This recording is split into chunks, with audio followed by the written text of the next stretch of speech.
Hello everyone, Radhe Radhe. आप सभी का हमारे चैनल में बहुत बहुत स्वागत है। 10 जुलाई को है गुरु पूर्णिमा। तो आप लोगों के साथ मैं शेयर करने वाली हूँ कि गुरु पूर्णिमा पर किस तरह से पूजा की जाती है। बहुत सरल तरीका इस वीडियो में मैं आपको दिखाऊंगी। अगर आपके कोई गुरुजी हैं तो आप उनकी तस्वीर या फोटो जो भी आपके पास है तो उस तस्वीर फोटो को इस पटे पर रखकर उनकी पूजा करें।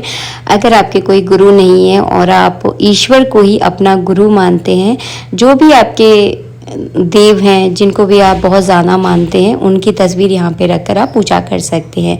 मैं भगवान विष्णु को बहुत ज़्यादा मानती हूँ, तो आप भगवान विष्णु को किसी भी रूप का आप पूजन कर सकते हैं, चाहे राम, चाहे कृष्ण, चाहे भगवान विष्णु, चाहे भगवान सत्यनारायण, जो भी रूप को आपको ज़्यादा प्रिय है उस रूप की तस्वीर या उनकी जो भी मूर्ति है उन्हें रखकर आप पूजा ज़रूर करें। मैं यहाँ पे भगवान विष्णु की पूजा कर रही हूँ, तो सबसे पहले जो है ना मैं गणेश जी की पूजा करूँगी। तो मैंने यहाँ पे दीपक का पूजन कर दिया है।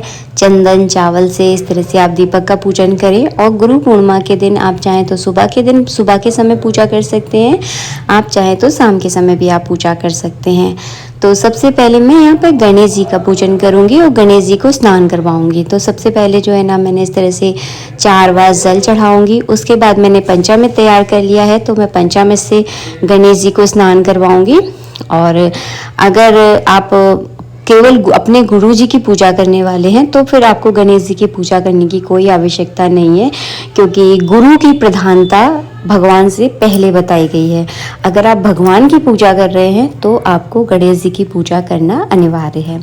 इसके बाद जो है ना मैंने यहाँ पे चंदन लगा दिया है, चावल चढ़ा दूंगी और कलावा रूपी वस्त्र अर्पित कर दूंगी। अगर आपके कोई गुरुजी नहीं है तो आप इस तरह से भगवान सत्यनारायण की पूजा कर सकते हैं, क्योंकि पूर्णिमा के दिन सत्यनारायण भगवान की पूजा की विशेष प्रधानता है। तो मैंने यहाँ पे गणेश जी का पूजन कर दिया है। अब मैं यहाँ पे भगवान सत्यनारायण यानी भगवान विष्णु का पूजन करूँगी। तो मैंने यहाँ पे जो है ना इस तरह से कलावा रूपी वस्त्र अर्पित करूँगी। जब भी आप किसी तस्वीर का पूजन करते हैं तो उन्हें भाव का स्नान कराया जाता है। किस तरह से स्नान कराना है आप ध्यान से वीडियो को देखिएगा।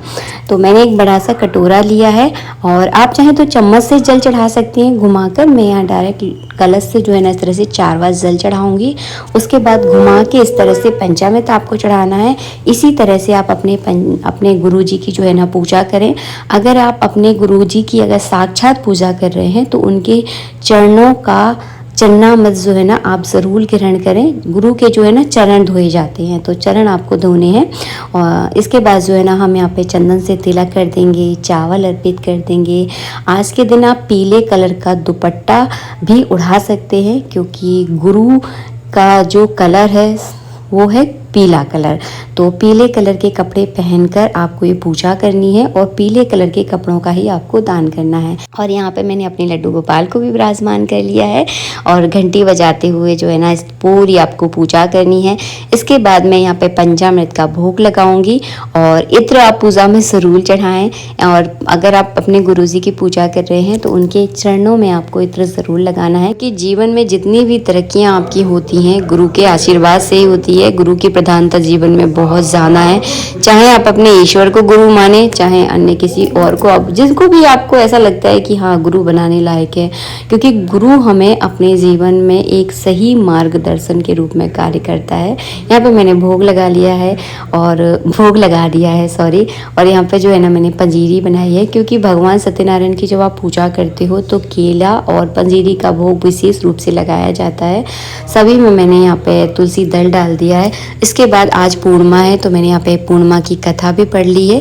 तो आप इस सरल विधि से पूजा कर सकते हैं गुरु पूर्णिमा के दिन। इसे सत्यनारायण की पूजा भी कहा जाता है, जो मैंने इस वीडियो में आपको करके बताई है। अगर आप चाहोगे तो मैं गुरु जी की भी पूजा करके आपको दिखा दूंगी वीडियो में। इसके बाद करूँगी मैं आरती करने के बाद आपको जल का अर्घ्य देना है और इसके बाद जो है ना पुष्पांजलि की जाती है। तो पुष्पांजलि का मंत्र ऑलरेडी मेरे चैनल पर है, तो आप उसे जाकर चेक कर सकते हैं। पुष्पांजलि पूजा में आप ज़रूर करें। कुछ लोग पुष्पांजलि बिल्कुल नहीं करते हैं, आरती करते हैं और आरती करने के बाद जल का अर्घ्य दे देते हैं। तो पुष्पांजलि आप ज़रूर कीजिएगा, क्योंकि पूजा का जो स्टेप बाय स्टेप होता है ना, उस हर चीज़ का अपना एक महत्व होता है। और अर्घ जो है ना इस तरह से दिया जाता है जैसे मैं आपको वीडियो में देकर दिखा रही हूँ। इस जल को अपने ऊपर, अपने परिवार के ऊपर छिड़का जाता है। अब मैं आपको बता रही हूँ दान। गुरु पूर्णिमा के दिन दान क्या किया जाता है। तो वैसे तो मैं आपको पहले बता चुकी हूँ, पीले कलर के वस्त्र दान किए जाते हैं। आप चाहें तो पीले कलर का दुपट्टा दान कर सकते हैं, धोती दान कर सकते हैं, और उस पर आपको एक नारियल रखना होता है, एक मिठाई रखनी होती है। आप चाहें तो 5 तरह की मिठाइयाँ भी रख सकते हैं।